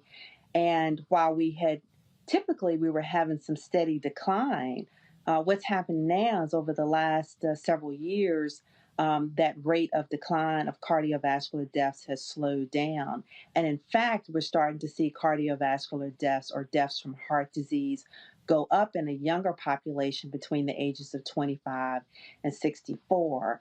And that's why we want to focus on what are some of those things that you can do to prevent that. Questions from my panel. Mr. Hot Yoga himself, Makongo, you're up. Oh, thank you so much. And, you know, this is such a serious issue. And I thank you for mentioning yoga, Roland, because that is something that has helped with my heart for sure. But one of the questions I have for you, doctor, is on the food side of things, on the food and beverage side. Are there certain foods, beverages that you would recommend, like if we just had to do this like every day, just grab that one, you know how they used to say an apple a day keeps the doctor away and stuff. What kind of nutritional things do you recommend for us as it relates to keeping our heart healthy? That's a great question. And there definitely are things. That's one of our key tips. We want folks to eat healthier. And eating healthy, particularly during the summer, may not be as difficult because we do have fresh fruits and vegetables. Many people have gardens. So you want to eat those healthier fruits and vegetables, those green leafy vegetables. If you aren't able to get the fresh fruits and vegetables, then it's better to get the frozen vegetables because we don't want to get the canned vegetables that are high in sodium. And why is that? That sodium is really bad for our blood pressure. And we know that high blood pressure is a significant risk factor for heart disease and stroke. So we want to keep that sodium down. When you're out there grilling during the summer, try to get some of those low sodium types of seasonings to use. And then the other is we want to avoid things that are high in saturated fat. So you want to eat your healthier. You want to avoid the margarine. You want to avoid the butter. And instead use some healthier olive oil. Eat some of those foods like that have, you know, omega fats in it, like salmon and healthy fish. Thank you. All right. Representative Shannon, you're next. Sure. So I'd like to ask you about the correlation with COVID and also some heart problems that we're seeing, particularly with Black folks. You mentioned that heart disease has been on the rise, and I know we were seeing articles last year that after folks had COVID, Black folks were predisposed or were having a higher incident of strokes and just things related to heart issues. Do you have any information just around what folks can do if they've recovered from COVID? What they should be looking out for to just combat any of that? I'm so glad you asked that because we had a problem before COVID. We certainly had a problem during COVID, and we have a problem ongoing after COVID. And part of the issue is that during COVID, many persons changed some of their activities. You know, if people were physically active, some of that actually was lessened. People were not comfortable, obviously, for exercising inside. More people picked up weight and gained weight during COVID. And then people deferred going to the doctor for their wellness visits and getting their heart checks. Some people were having signs and symptoms of perhaps a heart attack and feared going into the hospital because of COVID. So we did see heart attacks and strokes go up during the pandemic. And so it's really important to reverse that course. And part of reversing that course is to make sure that we are getting back to our physical activity, making the healthier food choices, making sure that we've reconnected with our healthcare provider, making sure that we're taking our blood pressure medicines and any medication or other things to lower cholesterol. But yes, we definitely had challenges during COVID. And it's important to remember that over half of all Blacks, both male and female, have some form of heart disease. So many of us are very likely to be experiencing some form of heart disease. And actually, the high blood pressure rates in the African American community here in the United States are some of the highest in the world. So it's really important to have that connection with our healthcare provider in order to help us manage this condition. See, Julian, that's why I believe in cussing folk out to keep your blood pressure low. All right. Well, I would have a heart attack. well, I will never actually, have a heart we attack want to if the reduce weight that of a stress, boy right? Hold on, Julian. Lisa, go ahead. Lisa, go ahead. No, it's like, no, we don't want to cuss people out. We want to actually reduce that stress, right? Because that stress. Oh, no, that reduce stress. Oh, that reduce. Lisa, I cuss folk out. I am absolutely stress-free. Well, whatever mechanism you use safely to reduce your stress is good, because stress is sort of that constant wear and tear on our blood vessels and on our heart. It's sort of like having your foot on that gas pedal constantly, and you get this inflammatory response, and that's just not good. And again, couple that with many of the risk factors that often we have in our community. Stress is not good. And so finding something to help you relieve the stress is another one of those healthy tips that we have around with the Live to the Beat campaign. And part of that reducing that stress is also making sure we get some rest. We often do not get enough sleep, and sleep is necessary for us to be able to restore our bodies and to rejuvenate and to make sure that our blood pressure is able to get sort of controlled and settle down in the evenings. And so rest is really important to reduce stress also. Well, I got somebody who they'll follow us on the show. They always in the chat room saying, Roland, you cuss too much. He be sending me emails. Yeah, I see your emails, Kim, but I'm telling you right now, I don't hold nothing in. I ain't walking around with nothing. And so I'm just letting you know, just look, cuss them out, move on. Julian, go ahead. There you go. Cuss them out, move on. Just cuss them out.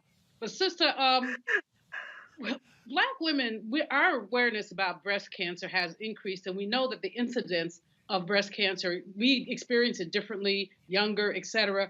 But what about heart disease? There are people who talk about women and heart disease, and it's something that we don't have as much awareness of as we do of, let's say, breast cancer. So talk to me about Black women and heart disease, and also what should we notice? You've given us lots of tips, but are particular things that Black women should be paying attention to in terms of heart disease?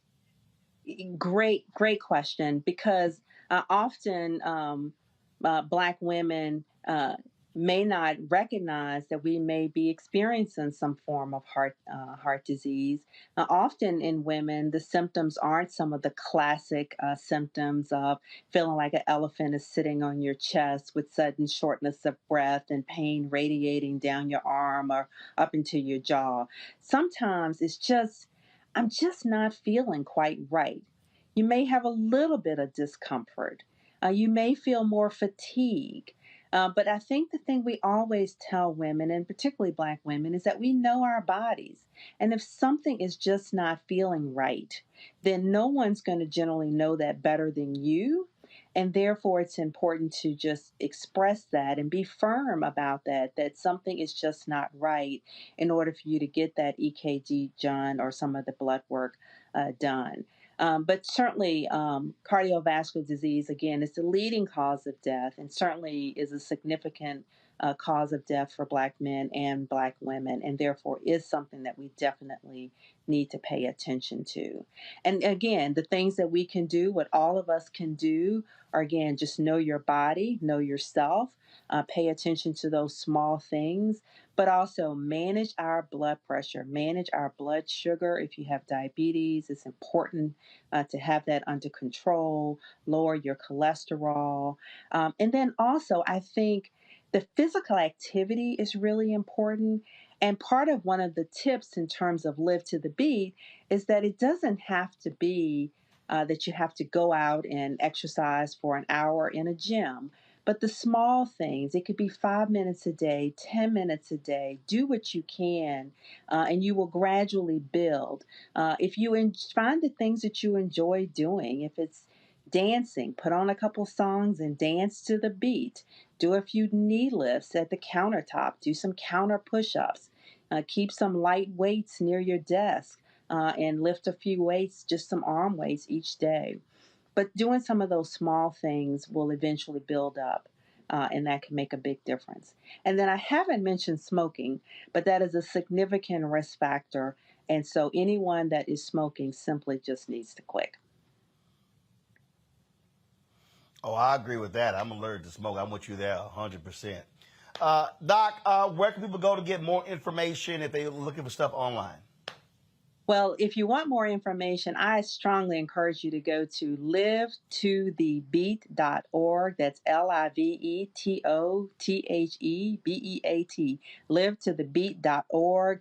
There are videos there. There are lots of tips. There are fun things to do, ways in which you can get those fruits and vegetables in, tips on, walking to places instead of driving when you can do that safely. So I encourage you to use those resources, share them with your friends and your family and your community groups.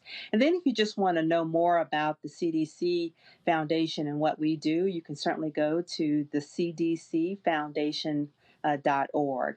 But this is the time, my friends. This is summertime. The heat is nasty right now all across this country. And I can't encourage us all enough to stay cool, watch out for your neighbors, use those cooling stations. Far too many people are dying from heat stroke and heart disease. All right, then. Well, look, I appreciate Dr. Waddell. Thank you so very much. And look forward to having you back again. Thank you so much. All right. Let me also thank my panelists, Representative Shannon. Thanks a lot. Makongo, I appreciate it. Julian, I appreciate it as well. Look forward to having y'all back. Thank you so very much, folks. That is it for us, folks. Again, we are here in New York City. Tomorrow morning, we get a schedule 10 a.m. Groundbreaking from 10:30 to 11:45, if I'm correct. Groundbreaking in the Jackie Robinson Museum. We will be live. We will be live for that ribbon cutting ceremony. And then we're going to be set up inside of the museum doing more interviews.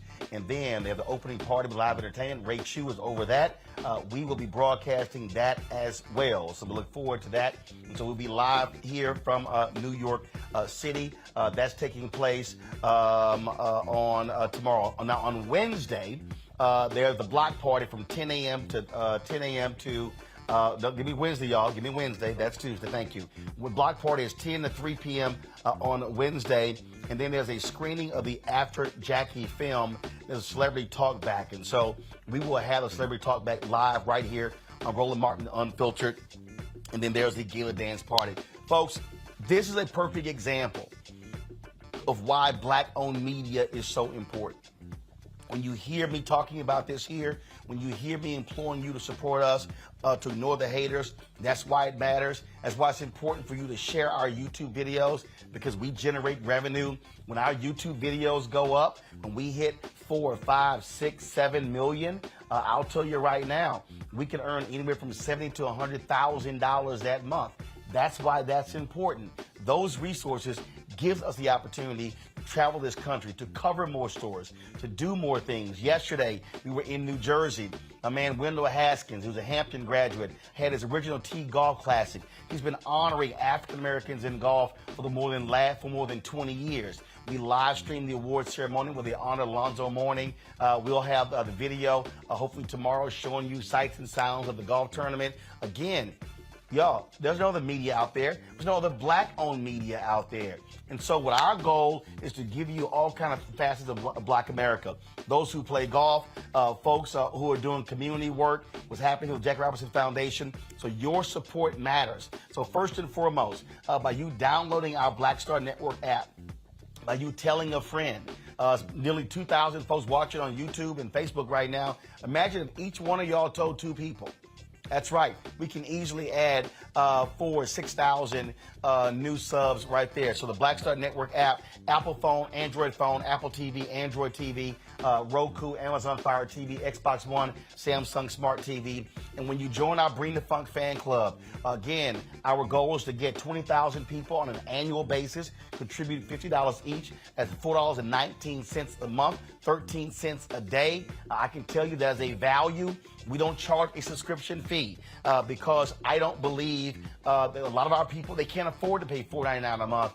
And there are people who have given us $1, $5, $10, $20, $25. We appreciate every dollar. If you can afford to give more, that'd be absolutely great. And so please support us. Right there, you want to send a check or money order, go to P.O. Box 57196, Washington, D.C. 20037-0196. The Cash App is $RM Unfiltered. PayPal is R Martin Unfiltered. Venmo is RM Unfiltered. Zelle is Roland at RolandSMartin.com. Folks, thank you so very much. Hope you enjoyed my interview with Spike Lee. Look for the replay with Nicole as well, one of the Jackie Robinson scholars who's now the CEO of Los Angeles Dodgers Foundation. And so we look forward to seeing you tomorrow from New York City here at the Jackie Robinson Foundation and the grand opening of the Jackie Robinson Museum 75 years after he broke the Major League Baseball, white Major League Baseball color barrier. They kept black folks out. Jackie was the first, certainly was at the last. Thanks a bunch. See you tomorrow. Holla!